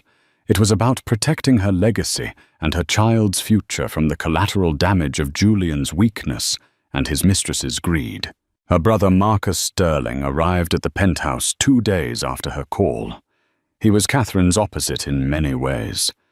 While she was composed and classical, Marcus was a whirlwind of creative energy and roguish charm. He'd flirted with acting in his 20s, much to their father's chagrin, before finding his niche in venture capitalism, backing boutique hotels and eccentric art projects. He had a chameleon's ability to adapt to any situation and an actor's love for a dramatic role. Most importantly, he was fiercely loyal to his sister. He found her in the library, the damning photos spread across the antique desk. He looked at them, his jaw tightening, then at his sister's pale, determined face. "I could have him ruined on Wall Street by morning," Marcus said, his voice low and dangerous. A few calls, a few whispered rumors about instability at Croft Innovations. His stock would plummet. Catherine shook her head, pushing the photos into a neat pile. No, that hurts me. It hurts the baby. And it's too simple. Julian's crime isn't just infidelity, it's arrogance. He thinks he's untouchable. And this woman... She gestured to the image of Chloe laughing and radiant with Julian's stolen affection. Her crime is ambition. She doesn't want Julian. She wants what he represents. A key to a kingdom she feels entitled to. So we don't destroy the kingdom, Catherine said, her eyes gleaming with a cold, intelligent light. We present her with a bigger one. We make her believe she's trading up. We make her discard Julian like he's last season's handbag. Marcus leaned back, a slow, appreciative smile spreading across his face. He recognized the look in his sister's eyes. It was the same look their father got before a hostile takeover. Oh, this is much better than my idea. You want to humiliate them both. You want to make him feel the sting of being tossed aside for a better offer. And you want to strip her of everything when she reaches for it. This is diabolical. I love it. Tell me the plan. For the next 4 hours they plotted. It was a creative, exhilarating process, a dark storm of ingenuity that pushed Catherine's pain into the background. They were no longer the victim and the avenger. They were architects. The cornerstone of their plan was a new character, Sebastian Thorne. He needs to be everything Julian is, but more, Catherine dictated, pacing back and forth. If Julian is a millionaire, Sebastian is a billionaire. If Julian has a penthouse, Sebastian has a private island. If Julian flies first class, Sebastian owns the jet. Marcus, a natural performer, was already getting into character. He's not American, he declared. Too easy to check. He's European, old family, but he made his own fortune. Media shy, a recluse. No social media footprint to speak of, which makes him mysterious and impossible to Google stalk effectively. They built Sebastian Thorne from the ground up. He was the heir to a defunct German industrial fortune who had brilliantly reinvested in rare earth minerals and private space exploration. His company, Thorne Global, was based in Zurich, with satellite offices in Hong Kong and London. He was in New York for a few months to quietly explore new investment opportunities. We need to create a legend, Marcus said, scribbling notes on a legal pad. He needs to be seen in the right places, but only briefly, a flash of impossible wealth. They began to choreograph the operation. Phase 1. The sighting. Marcus as Sebastian would start appearing at the periphery of the high-end world. He'd attend a Christie's auction and outbid a known hedge fund manager for a piece of modern art. He'd be seen dining at Daniel, but in the private skybox, a privilege reserved for a select few. He wouldn't interact. He would only be observed. Whispers would start. Who is that man? Phase 2, the lure. They needed to get Sebastian and Chloe in the same room. Olivia, Catherine's art gallery owner friend, was brought into the circle of trust. Her upcoming gallery opening, showcasing a trendy new photographer, was the perfect venue. Chloe, eager to be seen as a patron of the arts and to elevate her social standing, would undoubtedly be there on Julian's arm. That's where Sebastian will make his first move, Catherine planned. Subtle. He'll admire the same piece of art she's looking at. He'll make a quiet, insightful comment. He won't try to pick her up. He'll just plant a seed of intrigue. Phase 3. The escalation. This was the core of the honey trap. Sebastian would orchestrate a series of chance encounters. He would overwhelm Chloe not with crude displays of cash, but with a level of sophistication and access that would make Julian's world seem provincial. He wouldn't just send flowers. He'd send a rare orchid that was flown in that morning from Costa Rica with a simple handwritten note in German. He wouldn't offer a shopping spree. He'd mention he was flying to Milan for a suit fitting and casually ask if she'd like to join him. "We need to make Julian look like the minor leagues." Marcus grinned, the thrill of the performance dancing in his eyes. "We need her to see Julian as a stepping stone she's outgrown." Phase 4. The Trap. The final act would take place at the Sterling Family Foundation's annual charity gala. It was the pinnacle of the New York social calendar, an event Chloe would be desperate to attend as a sign of her arrival. By then, Catherine calculated Chloe would have left Julian and would be expecting to make her grand debut on the arm of the elusive billionaire Sebastian Thorne. That's where the curtain would fall. To make Sebastian Thorne real, they spared no expense. Marcus was given a new wardrobe of bespoke suits, a Patek Philippe watch from the family vault, and a black Amex card with no conceivable limit. They rented a black Maybach with a driver. They even had their tech team create a shell website for Thorne Global, a single elegant landing page with a login portal and the words discretion, vision, power. As they finalized the details, Marcus looked at his sister with a newfound respect. The fragile, heartbroken woman was gone. In her place was a general commanding an army. "Are you sure about this, Cat?" he asked quietly, the game momentarily forgotten. "Once this starts, there's no going back. For you and Julian either." Catherine looked out at the city lights, her reflection, a pale ghost in the glass. Her hand went to her belly. "Julian and I, as we were." That ended the moment he gave another woman that bracelet. "I'm not destroying my marriage, Marcus. I'm discovering what's left of it, and I'm protecting my child's birthright from a predator. This isn't just revenge on her. It's a test for him. Let's see how he reacts when the worm turns. Let's see what he's made of when he's the one who gets thrown away." Her voice was as cut and clear as ice. The plan was in motion. The architect had drawn the blueprints. Now it was time to start building the trap. The trap was baited at Olivia Brent's gallery, opening in Chelsea. The cavernous, white space buzzed with the city's self-appointed cultural elite. Champagne flowed and the air crackled with networking and air kisses. Chloe arrived, clinging to Julian's arm like a trophy.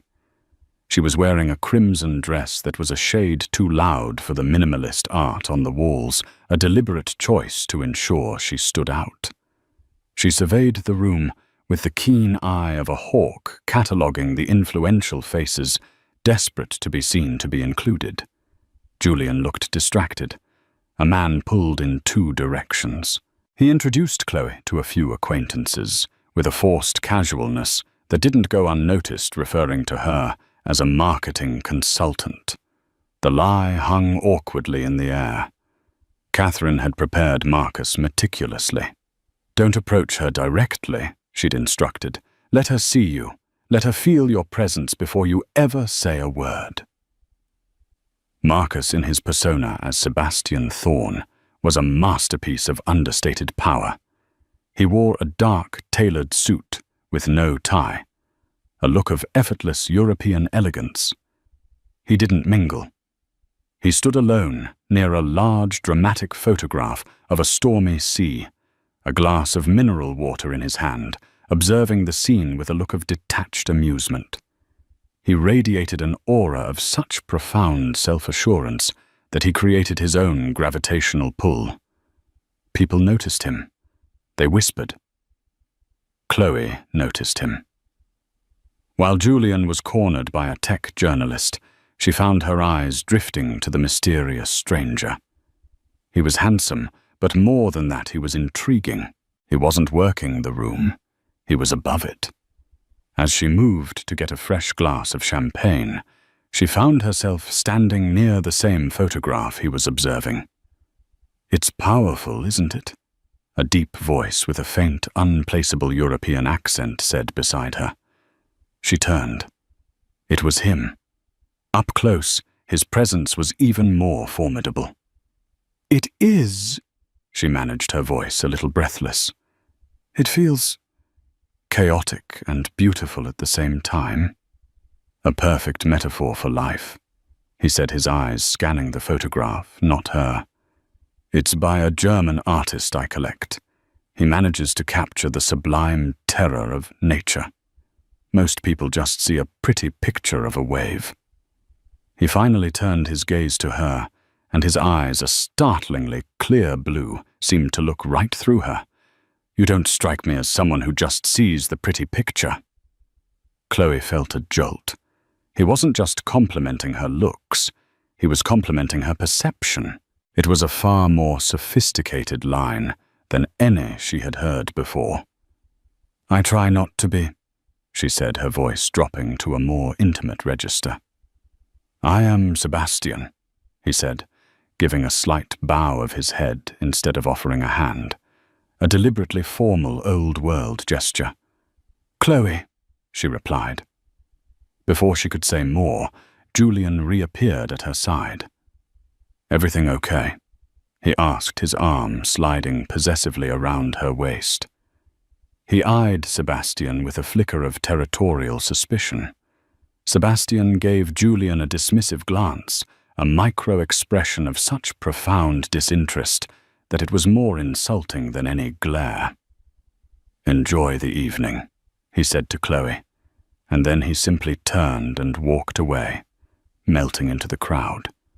The seed was planted. Over the next 2 weeks, Sebastian Thorne executed Phase 3 with surgical precision. The encounters were always seemingly by chance, yet perfectly engineered to showcase the chasm between Julian's wealth and Sebastian's. One afternoon, as Chloe was having lunch with her friend Zara at an outdoor cafe in Soho, a sleek black Maybach purred to a stop at the curb. The driver opened the door, and Sebastian Thorne emerged. He spotted Chloe, and a slow smile spread across his face. He came over to their table. "Miss Vance, a pleasure to see you again," he said. Zara was staring, her jaw practically on the table. He didn't stay long. He was on his way to a meeting, something about geothermal prospecting in Iceland. He dropped the phrase so casually, it was like someone else mentioning a trip to the grocery store. Before leaving, he looked at the wilted rose in the small vase on their table. The next morning, the reception desk at Chloe's marketing firm called her. A delivery had arrived. It was a breathtaking arrangement of black baccarat roses, so dark they were almost velvet, with a simple card. These seemed more fitting. There was no phone number, no desperate plea for a date, just a gesture of overwhelming, mysterious elegance. Julian had sent her roses the week before, a standard dozen red ones that now seemed pathetic by comparison. The final decisive blow came a week later. Chloe was complaining to Julian over dinner about her frustration with her job. "They're so small-minded, Julian. I have ideas that could revolutionize their entire strategy, but they won't listen." "It takes time to climb the ladder, honey," Julian had said, a touch condescendingly. The very next day, a courier delivered a thick envelope to her office. Inside was a first-class ticket to Milan on a private charter dated for the upcoming weekend. The note was brief. "I'm told the finest business armor is forged in Italy. I have a fitting with my tailor Brioni. I've taken the liberty of arranging a consultation for you as well. A mind like yours deserves a wardrobe to match. A car will be at your apartment on Saturday morning. It is, of course, entirely your choice." This was it. This was the checkmate move. It wasn't just a gift. It was a challenge. It was an invitation into a world Julian Croft, for all his millions, couldn't access. The world of private jets, bespoke Italian suits, and casual globe-trotting power. She looked at the Cartier bracelet on her wrist. A few weeks ago, it had felt like the ultimate prize. Now it felt like a trinket, a consolation prize from the minor leagues. Her decision was swift and brutal. She broke up with Julian that night in his car after he'd taken her to dinner. He was talking about a potential site for a new distribution center in New Jersey. His world suddenly seemed so small, so domestic. "Julian, I don't think this is working," she said, her voice cool and practiced. He was stunned. "What are you talking about? We were just in Miami. I bought you—" "This isn't about what you can buy me," she lied, cutting him off. "It's about ambition. I need to be with someone who is bigger, who sees the whole world as a chessboard, not just a single market sector. I think you've gotten comfortable. I haven't." The words were chosen to wound his ego, the most vulnerable part of any man like him. He was speechless. He, Julian Croft, the tech titan, being told he wasn't ambitious enough. By the woman he had risked his marriage for. The irony was lost on him, submerged in the sting of rejection. "Is there someone else?" he finally asked, his voice tight with wounded pride. Chloe gave him a pitying look. "Don't be ridiculous," she said, leaving the question hanging just enough to be a yes. "I just think we want different things. I wish you the best, Julian. Truly." She got out of the car and walked away without looking back, leaving him sitting in the stunned, humiliated silence. She felt a pang of something. Not guilt, but perhaps the thrill of the kill. She had discarded a CEO. She was on her way to bigger things. Back in her apartment, she packed. She looked at the ticket to Milan, her heart pounding with triumphant anticipation. She was Chloe Vance, and she was about to be outfitted in the armor of a queen, ready to take her place beside a true king. She had played the game and won. The invitation to the Sterling Foundation Gala had arrived in the mail that day, a thick, creamy card with embossed lettering. She had initially planned to pressure Julian into taking her. Now she would arrive with Sebastian Thorne. It would be her true coronation. She imagined the look on the face of Julian's mousy, pregnant wife when she saw who had replaced her. It was all falling into place more perfectly than she could have ever imagined. The grand ballroom of the Pierre Hotel was a symphony of opulence. Crystal chandeliers, each the size of a small car, dripped light onto a sea of New York's most powerful and influential figures. The theme of the Sterling Family Foundation Gala was Foundations for the Future, a celebration of the charity's work in funding education for underprivileged children.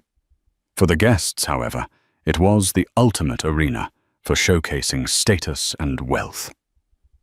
Chloe Vance made her entrance, feeling like she had finally arrived at the center of the universe. She wore a gown of liquid silver, a custom piece she'd acquired in Milan on her whirlwind trip with Sebastian. It clung to her every curve, audacious and dazzling. On her arm, however, was not the billionaire she expected. Sebastian had called her that afternoon, his voice a smooth apology. A sudden, unavoidable crisis with his Zurich office. A satellite launch had experienced a minor orbital deviation. The words were so fantastically important, so far beyond the scope of normal life, that she couldn't possibly be upset. "I will be there, my dear, I promise," he'd said.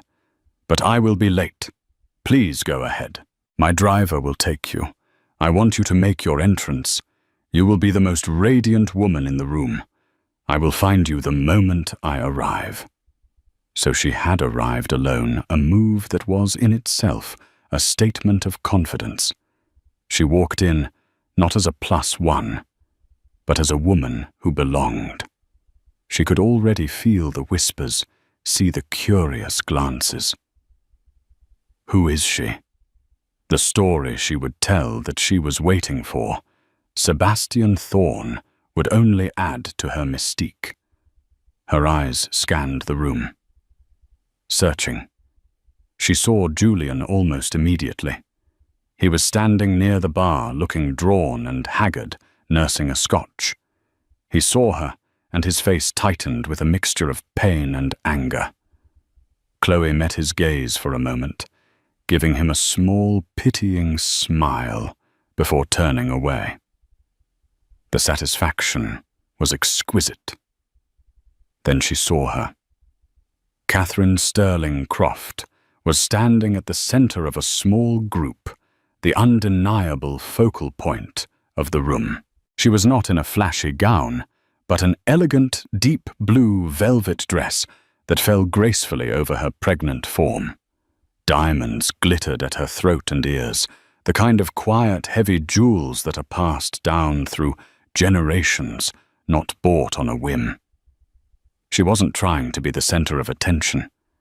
She simply was. She radiated a serene, unshakable power that made Chloe's silver dress suddenly feel cheap and desperate. The two women's eyes met across the crowded room. Catherine offered a polite, enigmatic smile, a queen acknowledging a courtier. Determined to seize the moment, Chloe began to circulate, dropping Sebastian's name into conversations with calculated nonchalance. "Oh, this old thing," she'd say of her dress. "Sebastian insisted I have it made in Milan." Or, "Sebastian is hoping to make it, he's just dealing with a minor orbital deviation with one of his satellites." The reactions were a mixture of awe and confusion, which was exactly what she wanted. An hour into the event, a hush fell over the room as Catherine took to the stage to give the welcome address. She spoke eloquently about the Foundation's mission, her voice calm and clear. "We build foundations for children," she said, her eyes sweeping the room. "But we must also be vigilant about the foundations of our own lives. We must ensure they are built on trust, integrity, and truth. Because when those foundations are weak, everything built upon them is at risk of collapse." The words seemed to hang in the air, freighted with a meaning that only a few people in the room could begin to grasp. Julian shifted uncomfortably. Chloe felt a prickle of unease. After her speech, Catherine descended the stage and began to move through the room. Chloe watched her, a predator sizing up her rival. She decided now was the time. She would go over, introduce herself, and deliver the final killing blow, the casual mention of her new superior benefactor. But before she could move, Catherine was walking directly toward her. "Miss Vance," Catherine said, her voice smooth as silk. "I'm Catherine Croft. I don't believe we've been formally introduced." Chloe was momentarily thrown. She had expected to be the one in control of this encounter. "It's a pleasure," Chloe said, recovering quickly. "Your speech was very moving." "Thank you," Catherine replied, her eyes holding Chloe's. "I saw you come in alone. Are you waiting for someone?" This was the opening. "I'm actually," Chloe said, a triumphant smile playing on her lips. "Sebastian Thorne. I'm not sure if you know him. He's quite private." Catherine's smile widened. "Sebastian Thorne," she repeated, tasting the name. "Yes, I know him very well. In fact, he's just arrived." Chloe's heart leapt. She turned her eyes, scanning the grand entrance, expecting to see the handsome, powerful man who was about to solidify her new life. "Allow me to make the introduction," Catherine said, and raised a hand. From the crowd, a man emerged, walking toward them. But it wasn't the suave European billionaire. It was Marcus Sterling. Catherine's brother. He was wearing the same bespoke suit and the Patek Philippe watch, but his expression was different. The cool detachment was gone, replaced by a look of wry, theatrical amusement. Chloe stared, her mind refusing to process what she was seeing. "You're—" "Her brother," Marcus said, gesturing to Catherine. "Marcus Sterling, at your service." He gave a mocking bow. "Though for the past few weeks you've known me as Sebastian." The blood drained from Chloe's face. The room seemed to tilt on its axis. The murmurs around them, which had been a gentle buzz, were now a roaring in her ears. She looked from Marcus's smirking face to Catherine's calm, victorious expression. I don't understand." Chloe stammered, the words catching in her throat. "I think you do," Catherine said, her voice dropping to a cold, precise whisper, meant only for Chloe. "You thought you found a bigger fish. You thought you could discard my husband because you'd found a billionaire. But the billionaire was a fantasy, a story, one we wrote just for you." Chloe's eyes darted around. People were staring openly now, their phones half raised. She saw Olivia Brent standing nearby, a look of grim satisfaction on her face. She saw Julian frozen by the bar, his face a mask of dawning abject horror as he finally understood the full scope of what was happening. He wasn't just a cheated-on husband. He was a pawn in his wife's brutal, intricate game of revenge. He had been discarded and humiliated by Chloe, only to discover that his own wife had orchestrated the entire thing. "Every chance meeting," Marcus explained, enjoying his monologue. "Every gift, every flight. Every word I said to you was a line in a script written by my sister. You're not a gold digger, Chloe. You're just a fool. You fell for the oldest trick in the book, your own greed." The humiliation was a physical force pressing in on her, stealing the air from her lungs. The silver dress felt like a suit of armor that had just been melted onto her skin. Her grand entrance had become a public execution. "My husband was weak," Catherine said, her voice cutting through Chloe's shock. "And you are predatory. You both deserved a lesson in consequences. You, Miss Vance, wanted a foundation of wealth. Instead, you'll be a cautionary tale.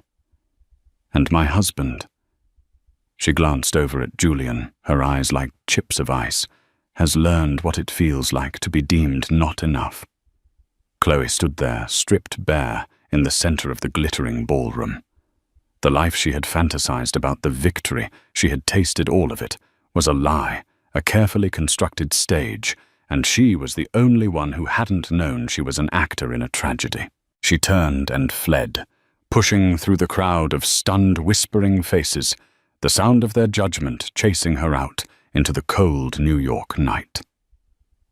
Catherine watched her go, her expression unreadable.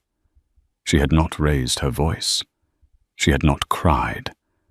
She had simply taken a predator, a problem, and dismantled it with the cold, quiet efficiency of a bomb disposal expert. She then turned her gaze back to her husband, who stood pale and broken across the room. The first part of her plan was complete. The second was about to begin. The aftermath of the gala was a bloodbath in the gossip columns and social media feeds. The story was too delicious to ignore the ambitious mistress, the fake billionaire, and the brilliant pregnant wife who had orchestrated the most elaborate revenge plot New York society had ever seen. The Sterling Gambit, one blog dubbed it. Chloe Vance became an overnight pariah. Her name, her face, her carefully curated ambition, all were now punchlines. She was fired from her marketing job for conduct unbecoming of the company's image. Her landlord started eviction proceedings. The friends who had cheered on her gold-digging like Zara vanished as if they'd never existed. Chloe was erased, a ghost haunting the city, she had tried to conquer. But for Catherine, the public humiliation of her rival was only the first step. The true test, the real reconstruction, had to happen within the silent, opulent walls of their penthouse. Julian came home that night, or rather in the early hours of the morning, a broken man. The arrogance had been flayed from him, leaving behind a raw, quivering shame.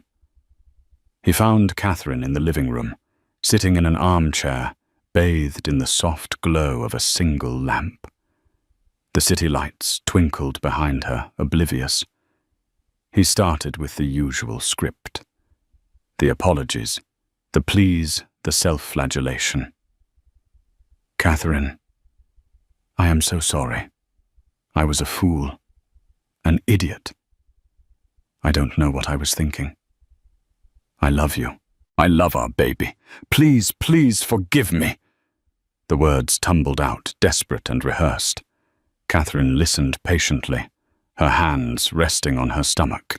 She let him exhaust himself, let the silence fall after his pathetic monologue. When she finally spoke, her voice was not angry. It was not hurt. It was the calm, measured voice of a CEO outlining the terms of a merger, and it terrified him more than any shouting match could have. "Stop," she said simply. The word cut through his pleading. "Your apology is irrelevant right now. It's a reflex. You're sorry you got caught. You're sorry you were made to look like a fool. The kind of sorrow that matters, the kind that leads to change, takes time to cultivate.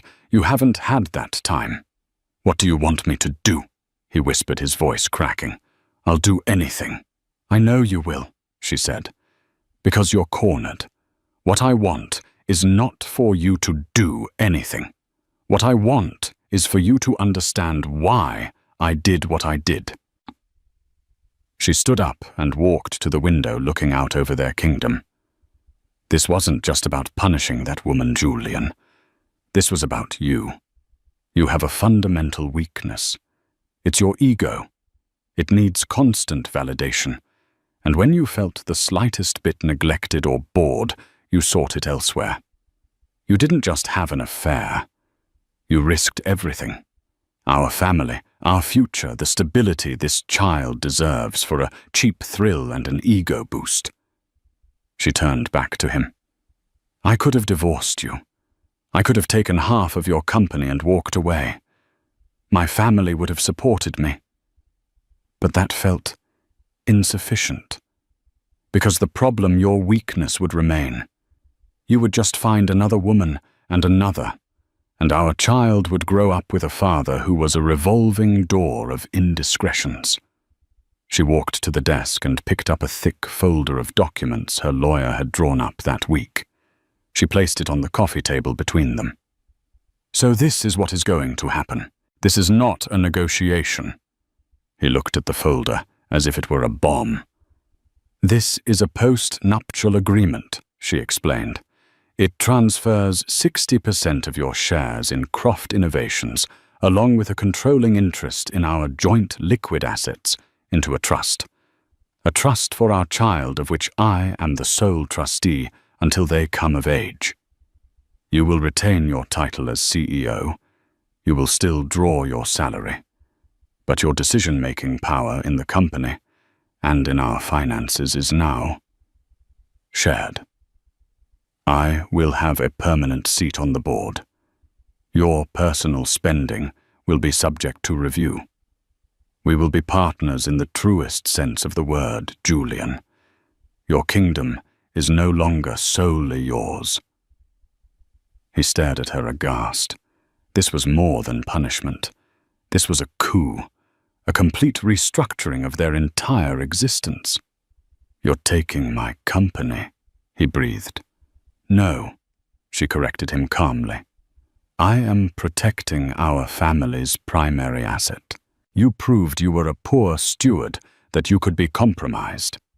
So I am installing a new system of checks and balances. Think of me as your personal board of directors." He saw the checkmate. If he refused, she would divorce him, and the ensuing scandal combined with the loss of the Sterling family's backing and connections would gut the company anyway. He would lose her his child and a massive chunk of his fortune. Her plan gave him a path, however narrow and humbling, to keep all three. "And us?" he asked, his voice barely a whisper. "What happens to us? We will stay married," Catherine said. "Our child will be born with a father and a mother under the same roof. You will sleep in the guest room. You will attend counseling. You will work every single day to earn back a fraction of the trust you shattered. Forgiveness is not on the table. It is not something I can give you right now. But you may in time earn the right to ask for it again." She laid out the new foundation of their life built upon the ashes of the old one. There was no passion in her voice, only purpose. She had seen the crack in their gilded cage, and instead of trying to patch it, she had torn it down and was now building a fortress in its place. A fortress to protect her child. Julian Croft, the tech visionary. The master of his universe finally understood true power. It wasn't in flashy deals or public acclaim. It was in the quiet, unyielding resolve of the woman standing before him. He had mistaken her grace for weakness, her composure for complacency. He now saw it for what it was, the calm surface of a deep and formidable ocean. He picked up a pen, his hand shaking, and signed the documents. He signed away control of the empire he had built, handing the keys to the woman he had betrayed. It was the end of his reign, and for Catherine and the child she carried, it was the beginning of a new, unshakable dynasty, founded not on a naive belief in love, but on the cold, hard certainty of control. Their future would not be a fairy tale, but it would be secure. And in their world, that was the only happily ever after that truly mattered. And there you have it, a story not just of infidelity, but of breathtaking strategy and icy revenge. Catherine Croft proves that the most dangerous woman is not the one who screams and throws plates, but the one who smiles, waits and dismantles her enemies with the precision of a chess grandmaster. She didn't just get even. She rewrote the rules of the entire game, securing her child's future and putting her husband firmly in his place. What did you think of her plan? Was it brilliant justice or a step too far? Let me know your thoughts in the comments below. If you love stories of drama, intrigue, and powerful people getting exactly what they deserve, make sure to hit that like button and share this video with someone who appreciates a well-served plate of revenge. And most importantly, subscribe to the channel and turn on notifications so you don't miss our next real-life drama. You never know whose perfect world is about to come crashing down.